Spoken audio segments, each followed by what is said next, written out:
ಮೈಸೂರಿನ ಇನ್ಫೋಸಿಸ್ ಕ್ಯಾಂಪಸ್ನಲ್ಲಿ ಚಿರತೆಯ ಕಾಟ ಹೆಚ್ಚಾಗ್ಬಿಟ್ಟಿದೆ. ಡ್ರೋನ್ ಫುಟ್ ಪ್ಯಾಟ್ರೋಲಿಂಗ್ ಬಳಸಿ ಕಾರ್ಯಾಚರಣೆ ಮಾಡುತ್ತಿದ್ದಾರಂತೆ. ಆಯಾ ಕಟ್ಟಿನ ಜಾಗಗಳನ್ನು ಗುರುತಿಸಿ ಕ್ಯಾಮೆರಾ ಅಳವಡಿಸಲಾಗಿದೆ. ಕಳೆದ 2 ದಿನಗಳ ಹಿಂದೆ ಕ್ಯಾಂಪಸ್ನಲ್ಲಿ ಚಿರತೆ ಓಡಾಡಿದೆ.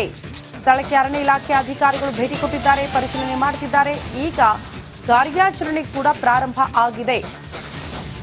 ಚಿರತೆ ಓಡಾಟದಿಂದ ಸಹಜವಾಗಿ ಆತಂಕದ ವಾತಾವರಣ, ಹಾಗಾಗಿ ತತ್ಕ್ಷಣಕ್ಕೆ ಅರಣ್ಯ ಇಲಾಖೆಗೆ ಮಾಹಿತಿ ನೀಡಲಾಗಿದ್ದು ಈಗ ಡ್ರೋನ್ ತಂದು ಕಾರ್ಯಾಚರಣೆ ಆರಂಭಿಸಿದ್ದಾರೆ ಅರಣ್ಯ ಇಲಾಖೆಯ ಅಧಿಕಾರಿಗಳು.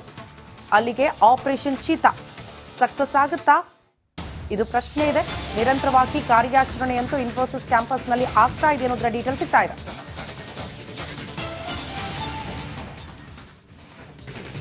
ಮೈಸೂರಿನ ಇನ್ಫೋಸಿಸ್ ಕ್ಯಾಂಪಸ್ನಲ್ಲಿ ಚಿರತೆಯ ಕಾಟ ಹೆಚ್ಚಾಗ್ಬಿಟ್ಟಿದೆ. ಡ್ರೋನ್ ಫುಟ್ ಪ್ಯಾಟ್ರೋಲಿಂಗ್ ಬಳಸಿ ಕಾರ್ಯಾಚರಣೆ ಮಾಡುತ್ತಿದ್ದಾರಂತೆ. ಆಯಾ ಕಟ್ಟಿನ ಜಾಗಗಳನ್ನು ಗುರುತಿಸಿ ಕ್ಯಾಮೆರಾ ಅಳವಡಿಸಲಾಗಿದೆ.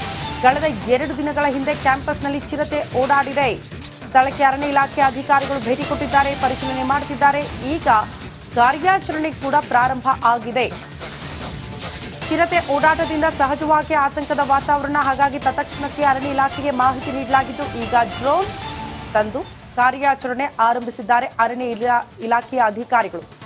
ಅಲ್ಲಿಗೆ ಆಪರೇಷನ್ ಚೀತಾ ಸಕ್ಸಸ್ ಆಗುತ್ತಾ? ಇದು ಪ್ರಶ್ನೆ ಇದೆ. ನಿರಂತರವಾಗಿ ಕಾರ್ಯಾಚರಣೆಯಂತೂ ಇನ್ಫೋಸಿಸ್ ಕ್ಯಾಂಪಸ್ನಲ್ಲಿ ಆಗ್ತಾ ಇದೆ ಅನ್ನೋದರ ಡೀಟೇಲ್ಸ್ ಸಿಗ್ತಾ ಇದೆ.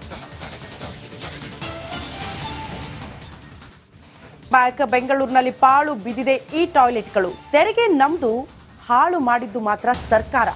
ಮೂಲೆ ಗುಂಪಾಗಿದೆ ಮೋದಿಯವರ ಸ್ವಚ್ಛ ಭಾರತ ಕನಸು.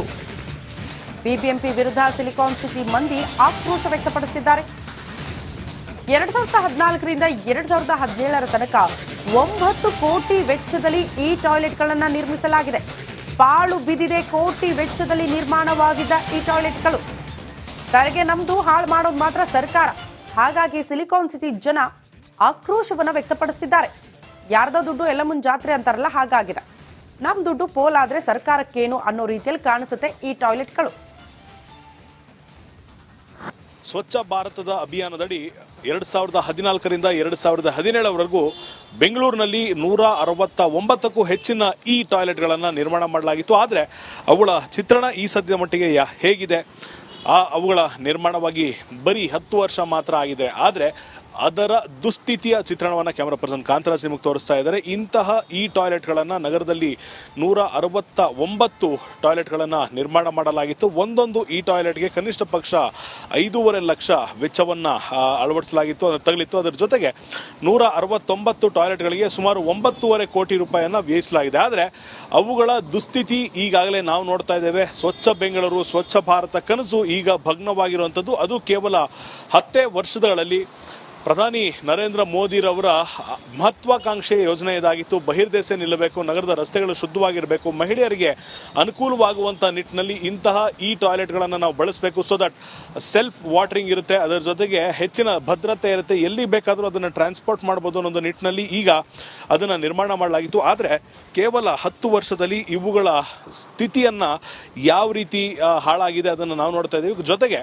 ಬೇಸಿಕಲಿ ಒಂದು ಪಾಯಿಂಟ್ ಅರ್ಥ ಆಗ್ತಿರುವಂಥದ್ದು, ಕಾಂಟ್ರಾಕ್ಟರ್ಗಳಿಗಾಗಲಿ ಅಧಿಕಾರಿಗಳಿಗಾಗಲಿ ಈ ಒಂದು ಯೋಜನೆ ಕೇವಲ ಹಣ ಮಾಡುವಂಥ ದಾರಿಯಾಗಿತ್ತು ಹೊರತು ಜನರ ಸೇವೆ ಮಾಡುವಂಥ ಯಾವುದೇ ಸದುದ್ದೇಶ ಇರಲಿಲ್ಲ ಅನ್ನೋದು ಈ ಟಾಯ್ಲೆಟ್ಗಳನ್ನು ನೋಡಿದಾಗ ಅರಿವಾಗುತ್ತೆ. ಯಾವಾಗ ಬಿಬಿಎಂಪಿ ಸರಿ ಹೋಗುತ್ತೆ, ಯಾವಾಗ ಅಧಿಕಾರಿಗಳು ಸರಿ ಹೋಗ್ತಾರೆ, ಯಾವಾಗ ಜನರ ಆಸೆಗಳಿಗೆ ಪಾಲಿಕೆ ಹಾಗೂ ಸರ್ಕಾರ ನೀರನ್ನು ಹಾಕುತ್ತೆ, ಯಾವಾಗ ಅವುಗಳನ್ನು ಪೋಷಿಸುತ್ತೆ ಅನ್ನೋ ಪ್ರಶ್ನೆಗೆ ಅವರಿಂದಲೇ ಉತ್ತರ ಸಿಗಬೇಕಾಗಿದೆ. ಕ್ಯಾಮರಾ ಪರ್ಸನ್ ಕಾಂತರಾಜ್ ಜೊತೆ Abhishek B V, Republic Kannada, Bengaluru. Sir, Bengaluru ಅಂತ ಬೆಳೀತಾ ಇರೋಂಥ ನಗರಗಳಲ್ಲಿ ಈ ಥರ ಒಂದು ಟೆಕ್ನಾಲಜಿ ಇರೋವಂಥ ಕಾಮಗಾರಿಗಳು ಬೇಕೇ ಬೇಕು, ಇಲ್ಲ ಅಂತ ಹೇಳೋಕ್ಕಾಗಲ್ಲ. ಆದರೆ ನೀವು ನೋಡ್ತಾ ಇರ್ಬೇಕು, ನನ್ನ ಹಿಂದೆ ಇರುವ ಒಂದು ಶೌಚಾಲಯ ಸುಮಾರು 5,60,000 ರೂಪಾಯಿಗಿಂತ ಹೆಚ್ಚಿನ ಅನುದಾನ ಹಾಕ್ತಾರೆ. ಅಂದರೆ ಒಂದು ಈ ಟಾಯ್ಲೆಟ್ಗೆ 5,60,000 ರೂಪಾಯಿ ಹಾಕ್ತಾರೆ. ಸೊ ಪ್ರತಿ ಕಡೆ 2 ಈ ಟಾಯ್ಲೆಟ್ಗಳನ್ನ ಹಾಕ್ತಾರೆ. ಅಂದರೆ 10 ಲಕ್ಷದಕ್ಕಿಂತ ಹೆಚ್ಚಿನ ಅನುದಾನ ಇದಕ್ಕೆ ಹಾಕಿರ್ತಾರೆ. ಅಂದರೆ ನಾವು ಕಟ್ಟಿರೋ ಟ್ಯಾಕ್ಸ್ ಮನಿನ ಹೇಗೆ ಯೂಸ್ ಆಗ್ತದೆ ಅಂತ. ಮೈಸೂರಿನ ಇನ್ಫೋಸಿಸ್ ಕ್ಯಾಂಪಸ್ನಲ್ಲಿ ಚಿರತೆಯ ಕಾಟ ಹೆಚ್ಚಾಗ್ಬಿಟ್ಟಿದೆ. ಡ್ರೋನ್ ಫುಟ್ ಪ್ಯಾಟ್ರೋಲಿಂಗ್ ಬಳಸಿ ಕಾರ್ಯಾಚರಣೆ ಮಾಡುತ್ತಿದ್ದಾರಂತೆ. ಆಯಾ ಕಟ್ಟಿನ ಜಾಗಗಳನ್ನು ಗುರುತಿಸಿ ಕ್ಯಾಮೆರಾ ಅಳವಡಿಸಲಾಗಿದೆ. ಕಳೆದ 2 ದಿನಗಳ ಹಿಂದೆ ಕ್ಯಾಂಪಸ್ನಲ್ಲಿ ಚಿರತೆ ಓಡಾಡಿದೆ. ಸ್ಥಳಕ್ಕೆ ಅರಣ್ಯ ಇಲಾಖೆ ಅಧಿಕಾರಿಗಳು ಭೇಟಿ ಕೊಟ್ಟಿದ್ದಾರೆ, ಪರಿಶೀಲನೆ ಮಾಡುತ್ತಿದ್ದಾರೆ. ಈಗ ಕಾರ್ಯಾಚರಣೆ ಕೂಡ ಪ್ರಾರಂಭ ಆಗಿದೆ.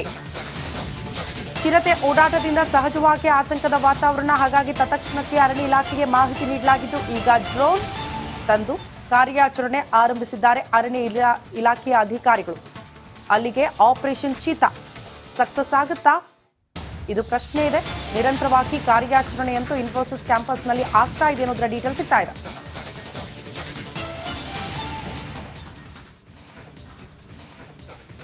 ನ್ಯೂ ಇಯರ್ ಜೋಶ್ನಲ್ಲಿ ಸಿಲಿಕಾನ್ ಸಿಟಿ ತೇಲಾಡಿದೆ. ಜಸ್ಟ್ ಅರ್ಧ ದಿನದಲ್ಲಿ ಅಬಕಾರಿ ಇಲಾಖೆಗೆ ಭರ್ಜರಿ ಆದಾಯವು ಹರಿದು ಬಂದಿದೆ. ಆದರೂ ಕೂಡ ಅಧಿಕಾರಿಗಳಿಗೆ ಟೆನ್ಷನ್ ಶುರುವಾಗಿದೆ. ಯಾಕಂತೀರಾ? ಈ ಸ್ಟೋರಿ ನೋಡಿ.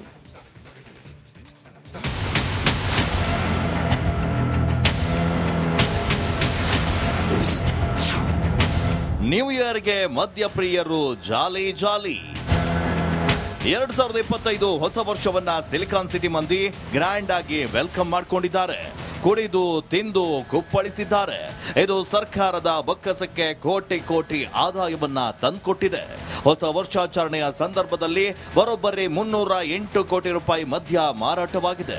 ಜಸ್ಟ್ ಅರ್ಧ ದಿನದಲ್ಲಿ ಅಂದ್ರೆ ಡಿಸೆಂಬರ್ 31ರ ಮಂಗಳವಾರ ಬೆಳಗ್ಗೆಯಿಂದ ಮಧ್ಯಾಹ್ನ 2 ಗಂಟೆವರೆಗೆ 308 ಕೋಟಿ ರೂಪಾಯಿ ಮೌಲ್ಯದ ಮದ್ಯ ಸೇಲ್ ಆಗಿದೆ.